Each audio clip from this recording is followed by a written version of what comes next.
Welcome to the number one podcast covering Michigan State basketball. The Final Four is not on the schedule. Join Rod and me, Eric, as we dive deep into the Spartans to get you prepared for every game.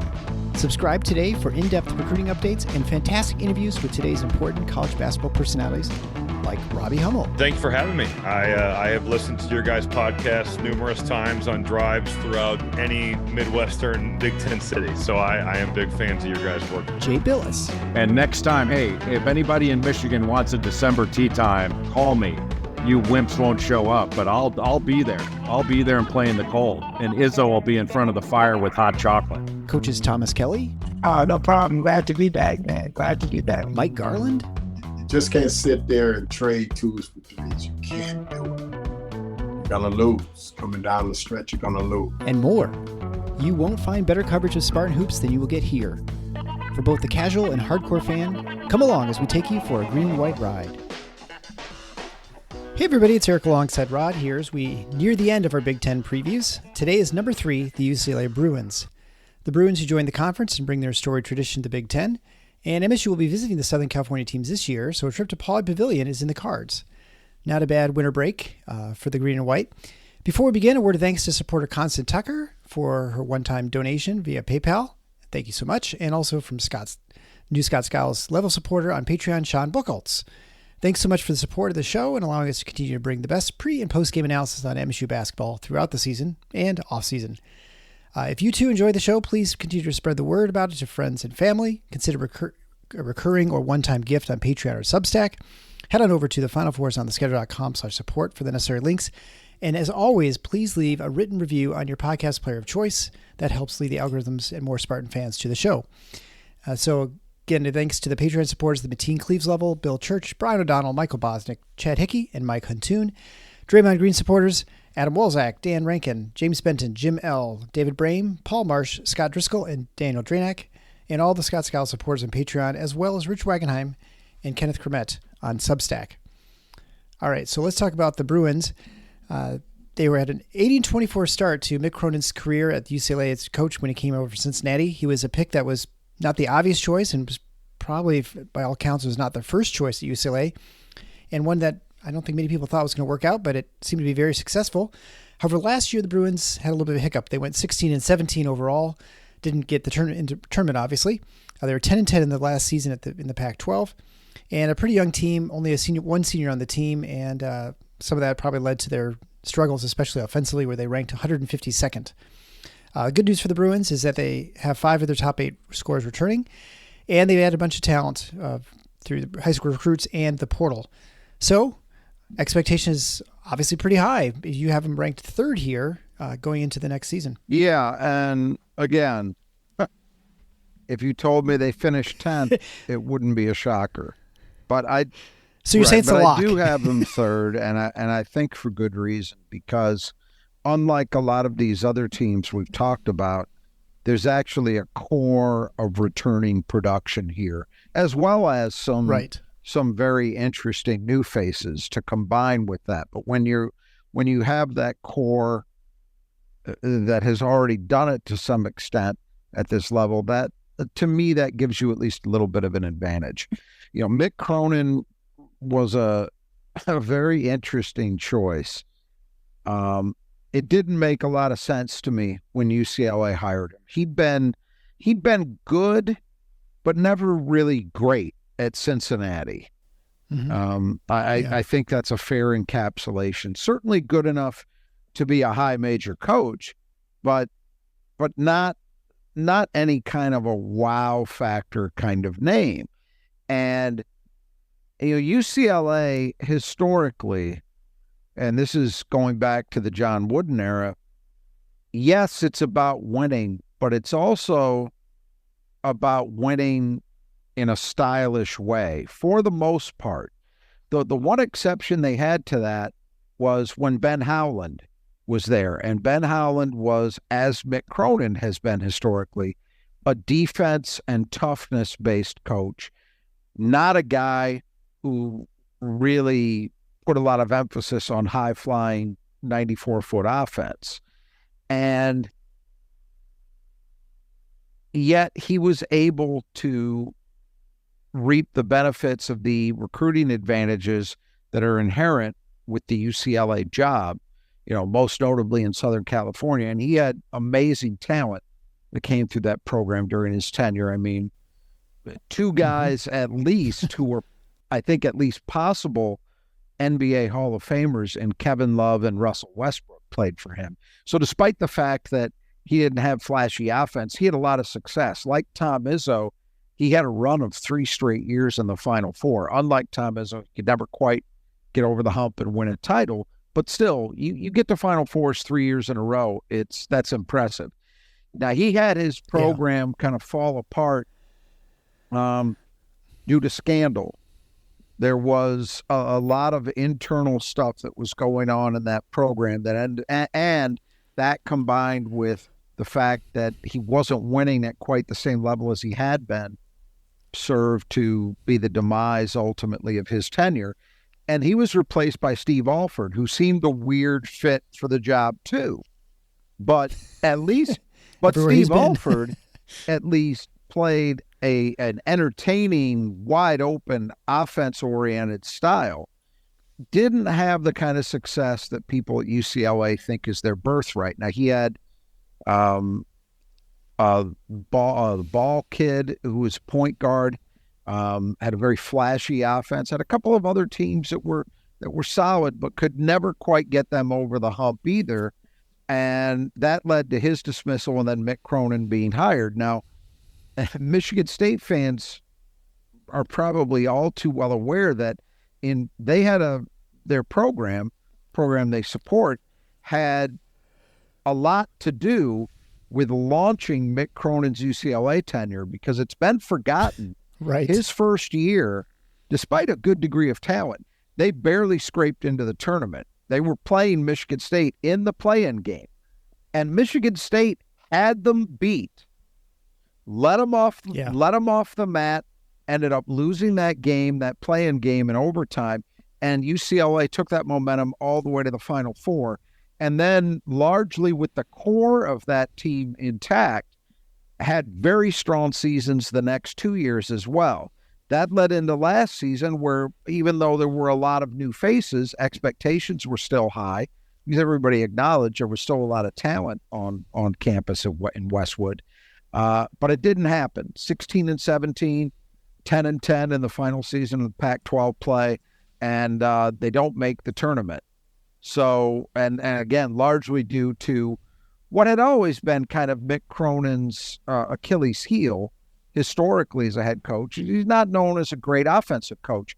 His earlier teams at UCLA actually were pretty good offensively, but I think a lot of that was due to talent that he had inherited from Steve Alford. So we're going to find out what kind of offensive coach he really is as we go forward. The upside is that, as you said, 5 of the top 8 scorers are back. They've added some good talent to go with it. So I think there's a lot of reason to be optimistic. But at the same time, it wouldn't be inaccurate to say that while he's not on any kind of a hot seat, I think there is going to be a high degree of expectation placed on Mick Cronin going forward. And he's going to have to produce some very good seasons in order to be comfortable in that job. I think that's fair to say. Those of you who are familiar with athletics in the state of California, I would say the old Pac-10, 12 as a whole, but particularly the California schools, it's generally speaking not the same thing as in the Big Ten. The level of intensity of fandom is not what you're used to as a fan of a Big Ten program. The media coverage is there, but it's very clearly, very definitely second fiddle to the pro teams. And this is true both in Los Angeles and in the Bay Area. There are 2 exceptions to that, to some extent. I wouldn't say full exceptions, but close. USC football and UCLA basketball. So there is some level of pressure on Mick Cronin. He's going to have to produce, and his first year in the Big Ten, I think, is a big one for him and for the rest of his tenure, because it's going to be something of a tone setter.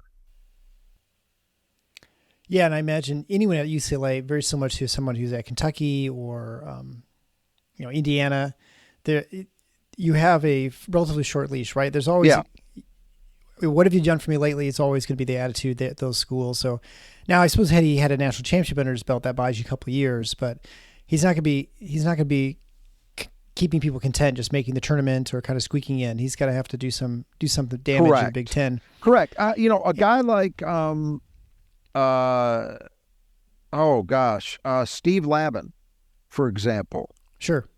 Steve Lavin, ton of pro players, had some success, but never really had that big breakthrough season in March, or not enough of them at least. It ended up ending his tenure. So despite a lot of winning, and that's the bottom line. Winning, defined as getting to the tournament regularly, is not going to be enough at a place like UCLA. You're not necessarily, I would argue, you're not under quite the same level of heat as you are at a place like Kentucky or Kansas or Carolina. Yeah, sure. But it's close. It's that next tier down.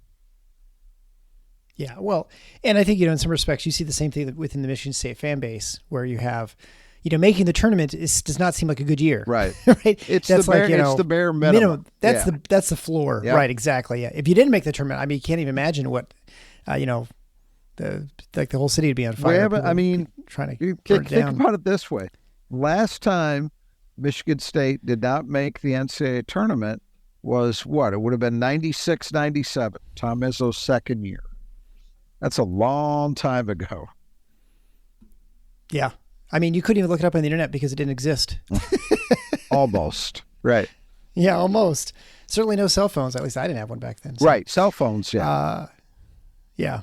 And then, let's get on it. We'll talk about the departing players as UCLA cleans house, but not a ton. That, of course, is brought to you by the Squeegee Squad of Grand Rapids.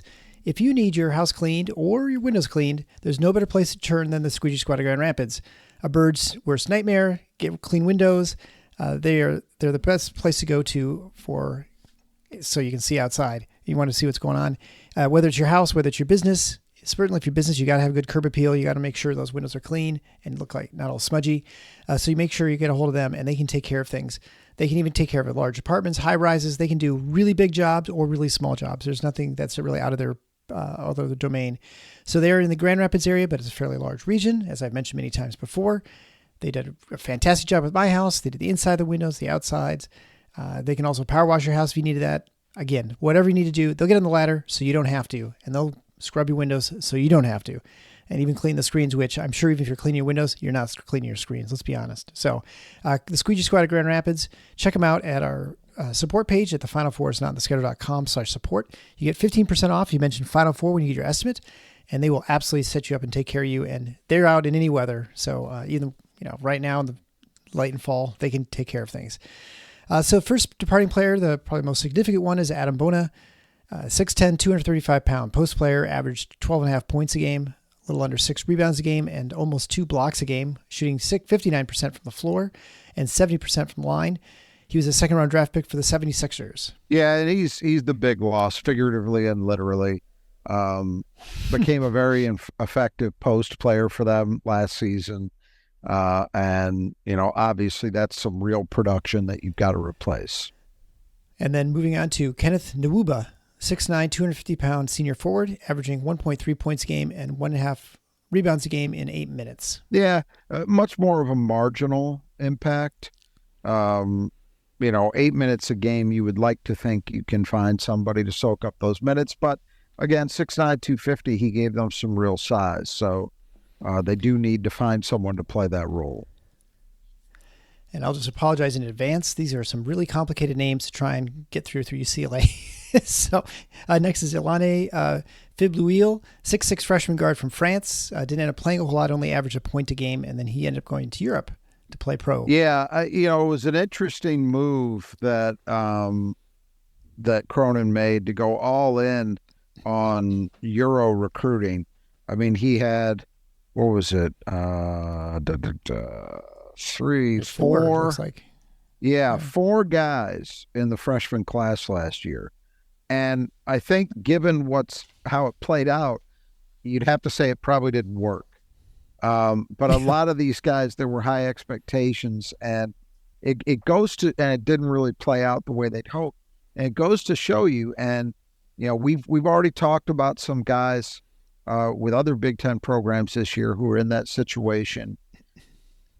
You can never know for sure. It's kind of akin to the transfer up phenomenon, although it's a little different dynamic. But you just don't know for sure how well it's going to translate. There are some guys for whom there's a little less expected. They come over and they end up really blossoming, and then others where the expectations are a little bit higher, and for whatever reason, it just doesn't work.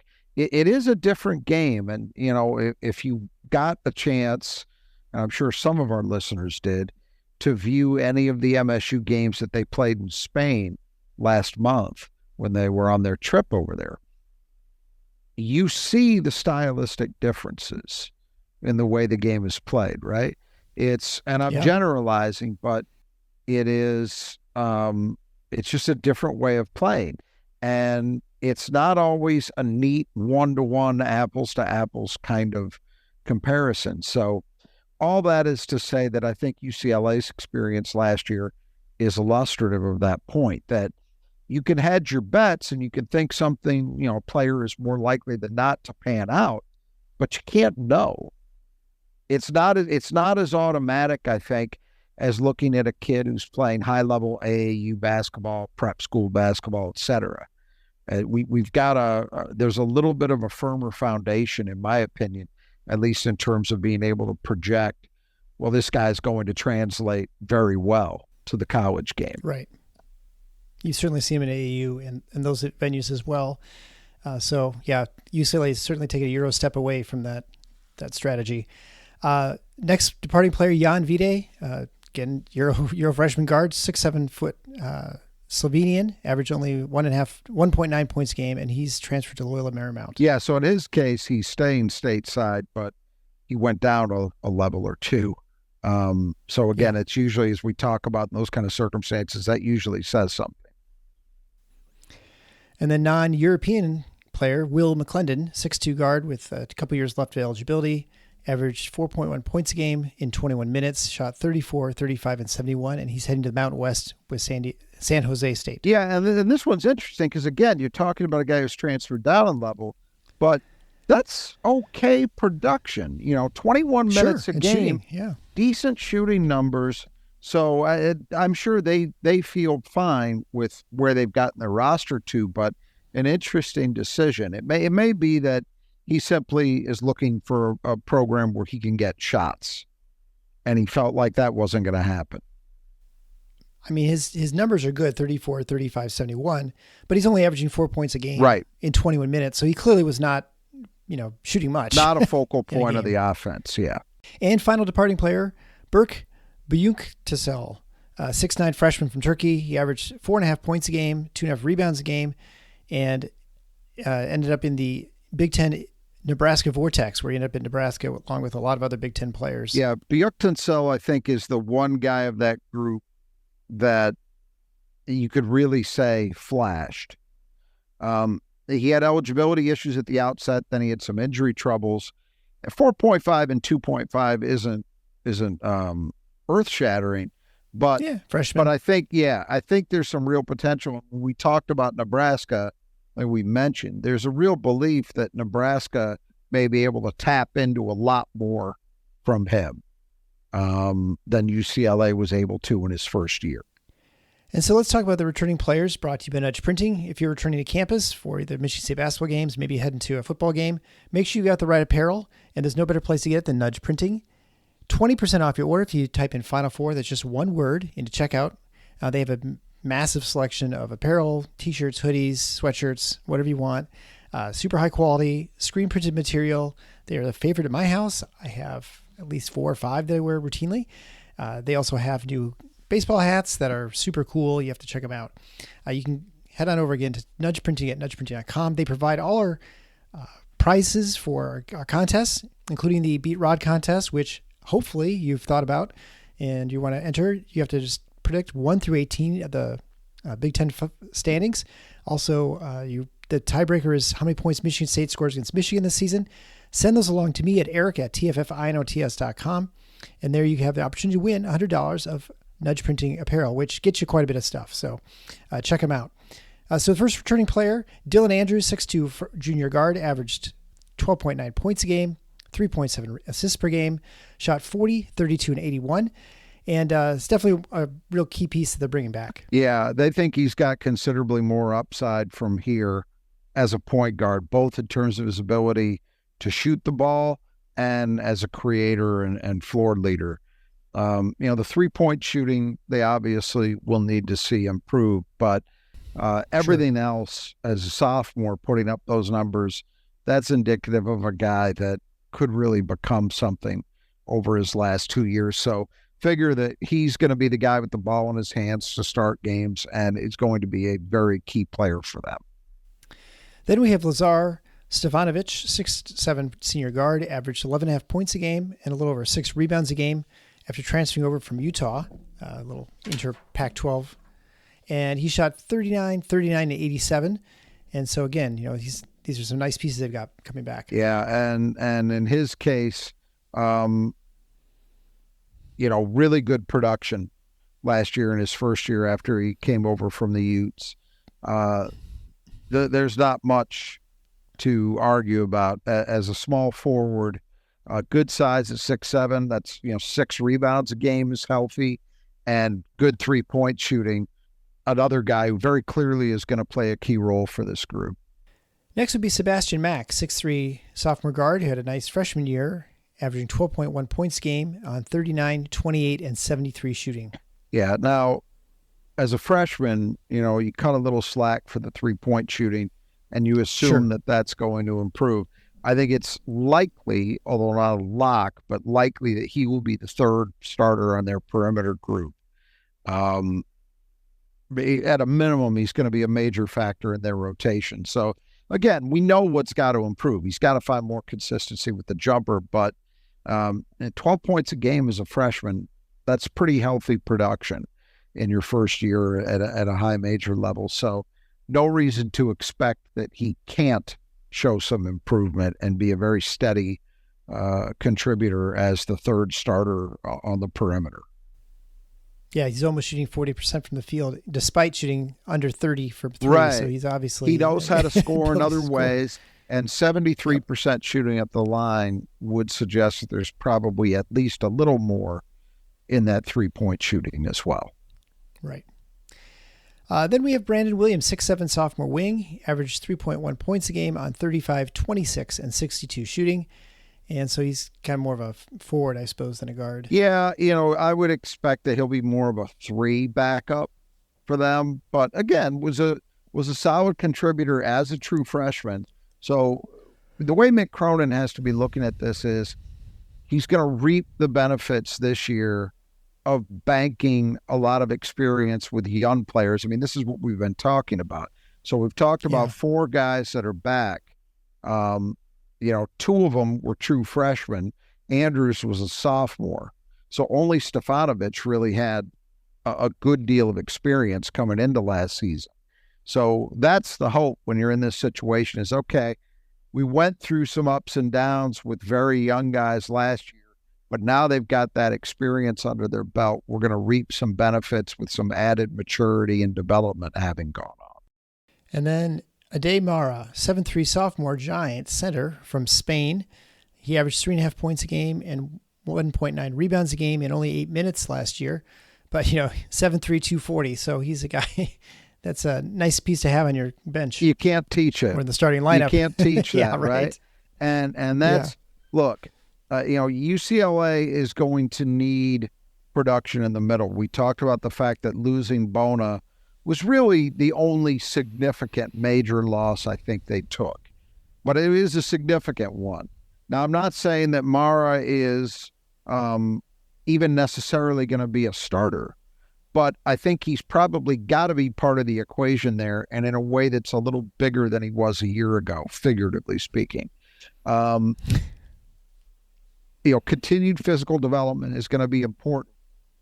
but I don't think there's any doubt that he has a chance to increase his role with this team. And, 7'3", 240 is 7'3", 240. If he's out there, Yeah. you're going to have to deal with that as an opponent. And finally, for returning player Devin Williams, 6'10", 200-pound sophomore.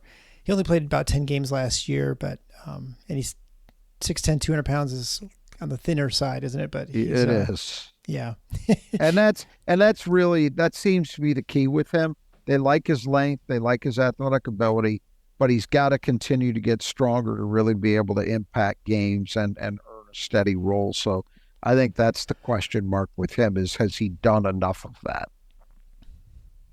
All right, move on to the newcomers for the Bruins. We'll start with Eric Daly Jr., 6'8", 230-pound sophomore, transferred from Oklahoma State, where he averaged 9.3 points a game and 4.8 rebounds a game in 22 minutes. He shot 50, 33, and 60. Yeah, despite the fact that those numbers aren't eye-popping, when you consider that they were coming from a true freshman. I was going to say a freshman, in the best league in the country, in the Big 12, that suggests you should give it a little more credit than the numbers just on the surface would suggest. It's going to be very interesting to see how Cronin uses him, because we talked about the fact that they seem to have 3 likely starters already on the perimeter, and they got other guys coming in who can play in the backcourt as well. So how does Daly get used? Because they actually think he's got guard skills, but he could play the 4 as well. Yeah.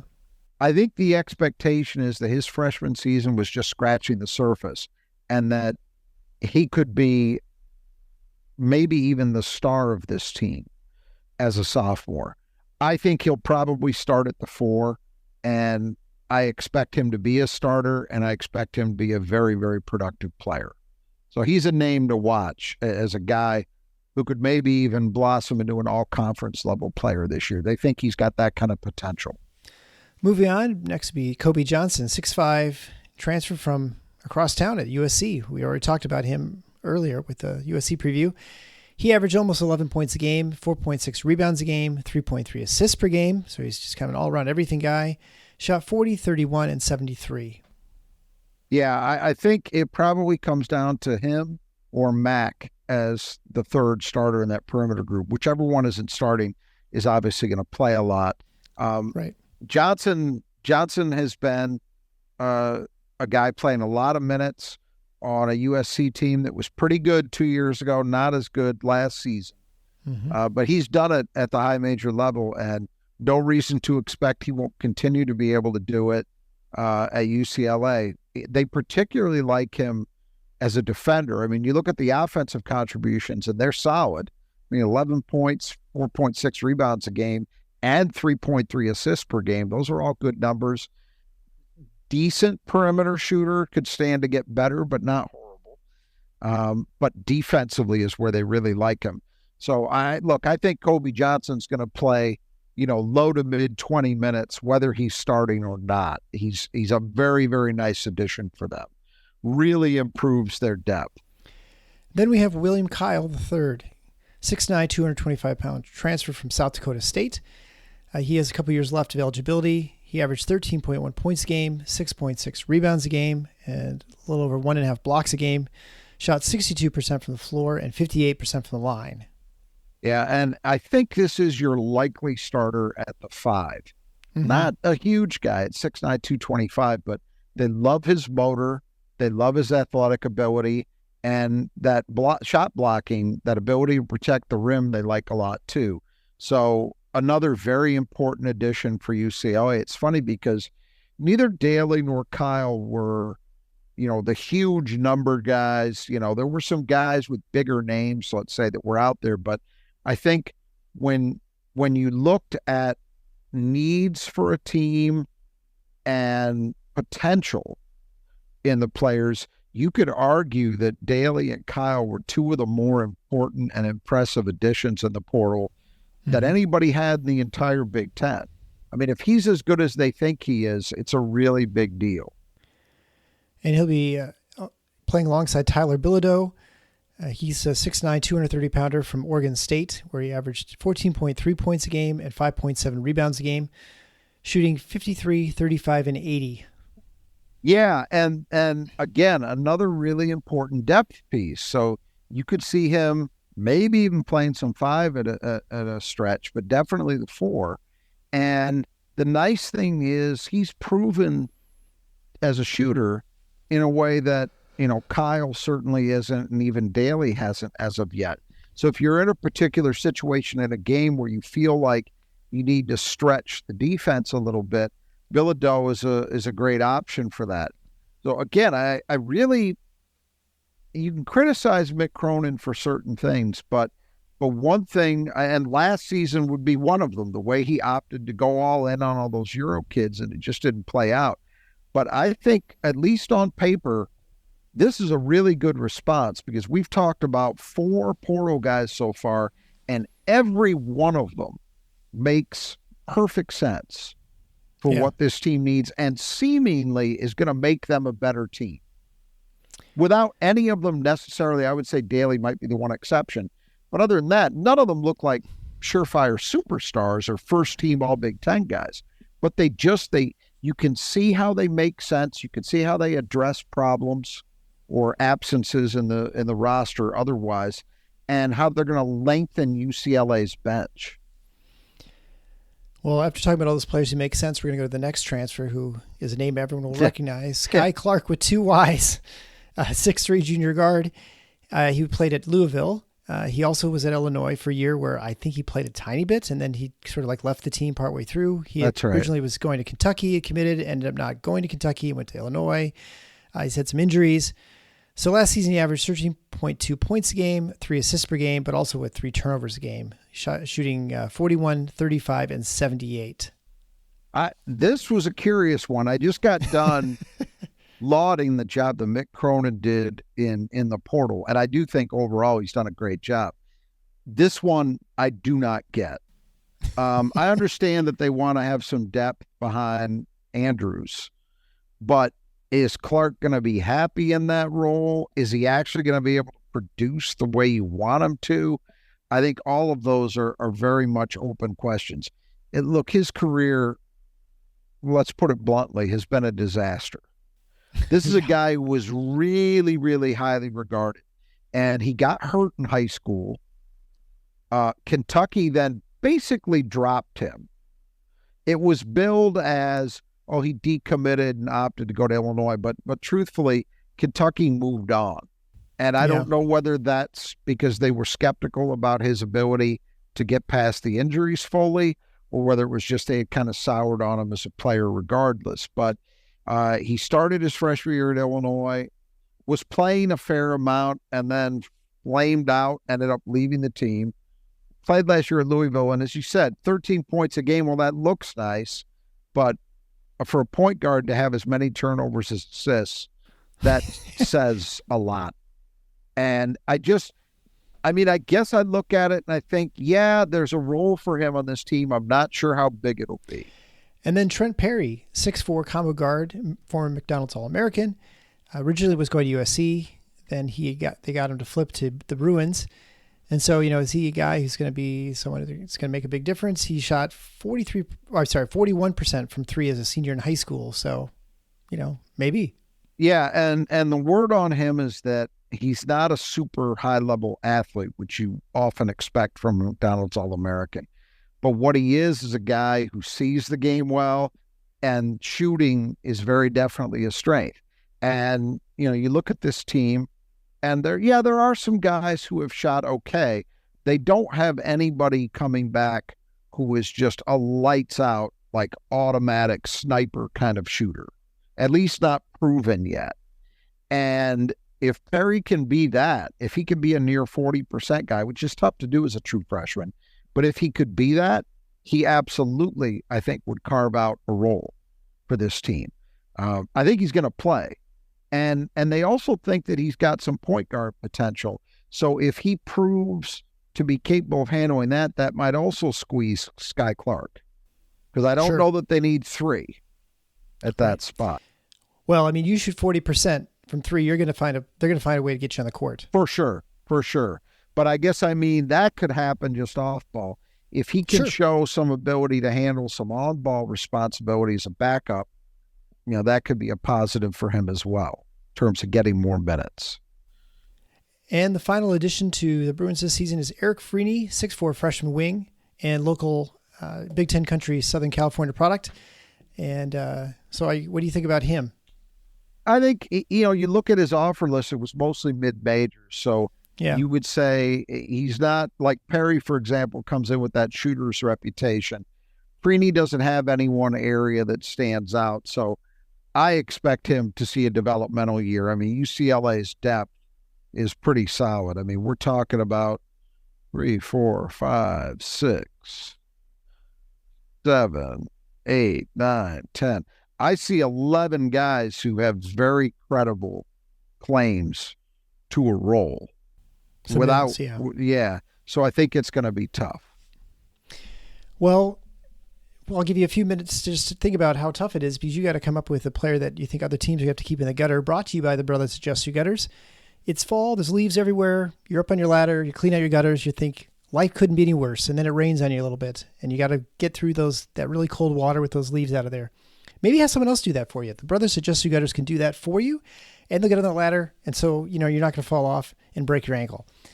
They'll also not only clean out the gutters, they can put leaf guards on so that you don't have to get up there anymore, or even have someone else come over and do it. They can replace them. They can also just fix them. Whatever needs to be done, they can do it. Whether it's a commercial job or residential, the Brothers Adjust Your Gutters can do the job. Great pricing. They are fantastic people. They came out, they're very responsive. And, we've had other listeners who have been very, very excited about the work they've done, and even tracked down the road, and they had come to just fix their house, fix something at like one downspout or something, just when they met them in the neighborhood. So contact the Brothers Adjust Your Gutters. They're available on the east and the west side of the state. You can find ways to contact them depending where you live on our support page at thefinalfoursoundtheschedule.com/support. You can get 10% off your estimate by just mentioning Final Four when you get that. All right. So who do you think is the player that other teams are going to have to keep in the gutter for UCLA next year? It's a tough call, because I could have gone with any of three guys, I think, but I'm going to go with Eric Daly Jr. I just think from everything I've read and taking into account what he did as a freshman, and how that likely projects into a second year, he's the guy I'm going to pick, but very easily could make a case for Dylan Andrews or even for Stefanovic. But I'm going to go with Daly. All right. And so overall, as you mentioned, Cronin kind of had sort of an experiment last year by leaving the continent and heading across the pond, and didn't really work out for him so much, whether it's just a matter of just the kind of players he brought back or just the system, or who knows. But either way, it seems like he's kind of taking a more traditional route this year, and you obviously expect to be a little bit more successful. Yeah, I really like the way this team looks, again, on paper, but one of the things I like about it is they have that perimeter core that returns, and even, backups like Mara and Brandon Williams, who got minutes last season and are capable of being part of the rotation at a minimum. And then you look at the additions, and for the most part, they really make sense. I mean, it's a nice mix of, you got some guys who have experience and have proven they can do a job at a certain position. And then you got other guys like Daly being one who seem to have a ton of upside, and could really emerge as a star for them. So I really like, and then he adds, in the spring, when USC makes their coaching change, he adds a player in Perry who could make an impact in their rotation as a shooter in the backcourt. So it's a really, really nice job in my mind of recovering and responding to what didn't go well last year by Mick Cronin. He invested a lot of minutes in young guys, as we talked about. Some of those guys are back, and so he can be realistic, I think, in his hope that additional year of maturity is going to make a difference there. And then he supplemented those players with some really smart additions around them. So I like UCLA a lot heading into the season. Again, as with all of these teams, ton of question marks. You don't know for sure how any of it's going to play out. But I think that returning core gives me a little more faith in them than I've got in some of the teams that I've got behind them. And that's why I've got them third. Right. Yeah, you got them third. So clearly you're pretty high on them. And to Cronin's credit, if you look at the departures and the newcomers, you don't really see any departures that you're like, wow, this is a head scratcher. He's had a lot of really, important pieces leave. Some people graduated, but he didn't really seem to lose a whole lot. And so he's done a good job in the retention aspect of the coaching, and he's gone out and gotten some good players too. And look, and the guys he lost, so you could make a case and say, well, Riak Tunsil is a guy with a lot of potential. And that's true. So that's a loss, but then you look at what he added. He brings it daily, right. Basically can play the same position. Kyle is another interior guy. And Bilodeau is an experienced big man who's produced. So it was a really good response even there. All right. So I guess, we've gotten through 15 of the 17 non-MSU teams in the Big Ten. So we're almost there. We've got 2 left. So stay tuned to find out who those 2 teams are, who number 2 is, which will be the next episode, maybe. And let's see. Make sure you go to our sponsor page at thefinalfoursontheschedule.com/support. There you can find all the sponsors to the show. You can also find ways to contribute to the show if you want and want to support us. And also, as a reminder again, go to your podcast player, take a few seconds, and just leave us a 5-star review. A written review is even better. We really appreciate it. It means a ton for us. And it won't be long before we get to the big deep dive for Michigan State. And so I guess until next time, the Final Four is on the schedule. Go Green.